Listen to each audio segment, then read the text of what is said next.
লোকের বাড়ি চা খেতে ভালো লাগে, আমার বউ একটু চা করে দেয়। এই দেখ ঠিক করে চা চিনি গাছে কত দাম বলতো, আমার বউমাকে চা করতে মানা করেছি। লোকের বাড়িতে রোজ রোজ খেয়ে চলে আসবো, চা চিনি সব খরচা কমে যাবে। চল তো লোকের বাড়িতে খেয়ে আসি, চল। গোলমাল হ্যায় ভাই সব গোল। ও বৌমারা কি করছো সব? কি করবো, ফোন ঘাটছি। দেখো তো আবার চলে এসেছে। আসুন। একদিনই রোজ রোজ কি শুরু করেছে এরা, ভালো লাগে বলো? ভালোই জ্বালাচ্ছে আজকে তো মজা বলি। হ্যাঁ দেখাচ্ছি মজা আছে। নিন একটু মিষ্টি খান। খাবেন না? ঠিক আছে নিন তাহলে চাটা খান।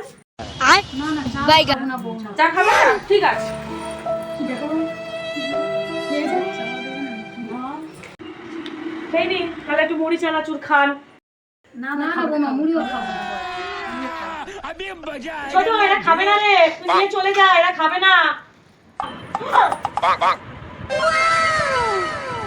हे प्रभु हे हरि राम कृष्ण जगन्नाथ प्रेमानंद ये क्या हुआ।